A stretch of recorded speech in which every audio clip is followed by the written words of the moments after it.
ಅಂಗನವಾಡಿ ನೌಕರರ ಗೌರವಧನ ಬಜೆಟ್ನಲ್ಲಿ ಅಲ್ಪ ಪ್ರಮಾಣದಲ್ಲಿ ಹೆಚ್ಚಿಸಿದ ಸಿದ್ದರಾಮಯ್ಯ ಸರ್ಕಾರದ ವಿರುದ್ಧ ಆಕ್ರೋಶಗೊಂಡ ಅಂಗನವಾಡಿ ಕಾರ್ಯಕರ್ತರು ಹಾಗೂ ಸಂಘಟನೆ ಬುಧವಾರ ಬೆಂಗಳೂರಿನ ಫ್ರೀಡಂ ಪಾರ್ಕ್ನಲ್ಲಿ ಬೃಹತ್ ಪ್ರತಿಭಟನೆ ನಡೆಸಿದರು. 6ನೇ ಗ್ಯಾರಂಟಿ ಜಾರಿಗೊಳಿಸಬೇಕು, ಗ್ರ್ಯಾಚ್ಯುಟಿ ಸೌಲಭ್ಯ ಈ ಹಿಂದೆ ನಿವೃತ್ತರಾದ ನೌಕರಿಗೂ ಅನ್ವಯಿಸುವಂತೆ ಜಾರಿಗೊಳಿಸಬೇಕು. ಹೀಗೆ ಹಲವು ಬೇಡಿಕೆಗಳನ್ನು ಸರ್ಕಾರದ ಮುಂದಿಟ್ಟಿದ್ದು, ಪ್ರತಿಭಟನಾ ಸ್ಥಳಕ್ಕೆ ಸಚಿವೆ ಲಕ್ಷ್ಮೀ ಹೆಬ್ಬಾಳ್ಕರ್ ಭೇಟಿ ನೀಡಿ ಅಂಗನವಾಡಿ ನೌಕರರ ಸಮಸ್ಯೆಗಳನ್ನು ಆಲಿಸಿ ಈಡೇರಿಸುವ ಭರವಸೆಯನ್ನು ನೀಡಿದರು.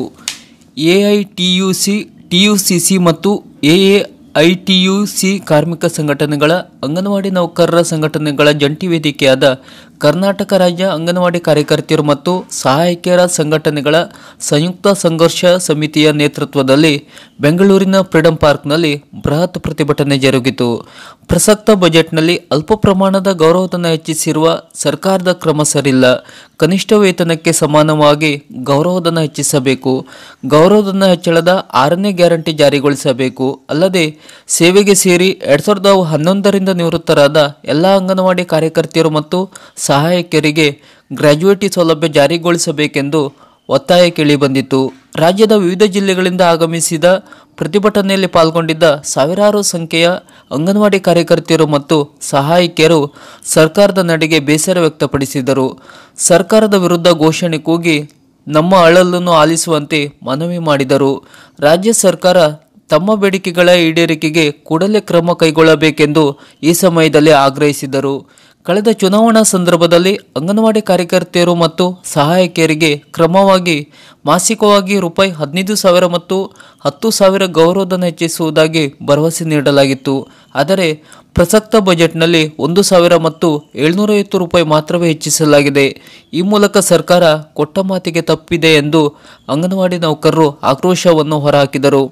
ಗ್ರ್ಯಾಚ್ಯುಟಿ ಸೌಲಭ್ಯವನ್ನು 2011ರಿಂದ ನಿವೃತ್ತರಾದ ಎಲ್ಲರಿಗೂ ನೀಡುವ ಬದಲು 2023ರಿಂದ ಜಾರಿಗೆ ಬರುವಂತೆ ಪ್ರಾಯೋಗಿಕವಾಗಿ ಗ್ರ್ಯಾಚ್ಯುಟಿ ನೀಡಲು ಸರ್ಕಾರ ನಿರ್ಧರಿಸಿದೆ.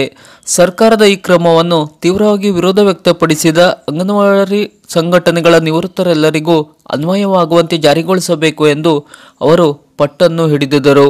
ಇನ್ನು ಅಂಗನವಾಡಿ ನೌಕರರು ಪ್ರತಿಭಟನೆ ನಡೆಸುತ್ತಿದ್ದ ಫ್ರೀಡಂ ಪಾರ್ಕ್ಗೆ ಭೇಟಿ ನೀಡಿದ ಮಹಿಳಾ ಮತ್ತು ಮಕ್ಕಳ ಅಭಿವೃದ್ಧಿ ಇಲಾಖೆ ಸಚಿವೆ ಲಕ್ಷ್ಮೀ ಹೆಬ್ಬಾಳ್ಕರ್ ಅವರು ಅಂಗನವಾಡಿ ಕಾರ್ಯಕರ್ತೆ ಮತ್ತು ಸಹಾಯಕಿಯರ ಸಮಸ್ಯೆಗಳನ್ನು ಪರಿಹರಿಸಿ ಅವರ ಬೇಡಿಕೆಗಳನ್ನು ಈಡೇರಿಸಲು ಸರ್ಕಾರ ಬದ್ಧವಾಗಿದೆ ಎಂದು ಭರವಸೆಯನ್ನು ನೀಡಿದರು.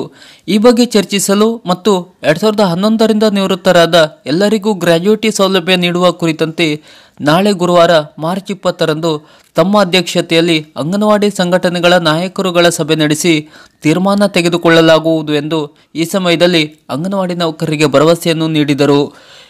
ಕಳೆದ ಬಜೆಟ್ಗೂ ಮುನ್ನ ಕಳೆದ ಬಾರಿ ಅಂಗನವಾಡಿ ನೌಕರರು ಅನಿರ್ದಿಷ್ಟಾವಧಿ ಹೋರಾಟ ಕೈಗೊಂಡಾಗ ಸಚಿವೆ ಲಕ್ಷ್ಮೀ ಹೆಬ್ಬಾಳ್ಕರ್ ಅನಾರೋಗ್ಯದಿಂದ ಚೇತರಿಸಿಕೊಳ್ಳುತ್ತಿದ್ದರು. ಹಾಗಾಗಿ ಈ ನೌಕರರ ಪ್ರತಿಭಟನೆಗೆ ಭೇಟಿ ನೀಡಲಾಗಲಿಲ್ಲ. ಈ ಬಾರಿ ಅಂಗನವಾಡಿ ನೌಕರರ ಪ್ರತಿಭಟನೆಗೆ ಬೇಗ ಸ್ಪಂದನೆ ನೀಡಿದ್ದಾರೆ. ಪ್ರತಿಭಟನಾ ಸ್ಥಳಕ್ಕೆ ಬಂದು ಅಂಗನವಾಡಿ ನೌಕರರ ಸಮಸ್ಯೆಗಳನ್ನು ಆಲಿಸಿದ್ದಾರೆ ಮತ್ತು ಗುರುವಾರದಂದು ಅಂಗನವಾಡಿ ಸಂಘಟನೆಗಳ ಜೊತೆ ಸಭೆ ಆಯೋಜಿಸಿದ್ದಾರೆ. ಅಲ್ಲಿ ಅಂಗನವಾಡಿ ಕಾರ್ಯಕರ್ತೆ ಹಾಗೂ ಸಹಾಯಕಿಯರ ಹಲವು ಬೇಡಿಕೆಗಳ ವಿಷಯ ಚರ್ಚೆಯಾಗಲಿದ್ದು, ಸಚಿವೆ ಆನಂತರ ಸಿಎಂ ಜೊತೆ ಇವರ ಬೇಡಿಕೆಯ ಕುರಿತು ಚರ್ಚೆ ನಡೆಸಲಿದ್ದಾರೆ. ತದನಂತರ ಸಿಎಂ ಈ ನೌಕರರ ಯಾವ ಬೇಡಿಕೆಗೆ ಅಸ್ತು ಎನ್ನಲಿದ್ದಾರೆ.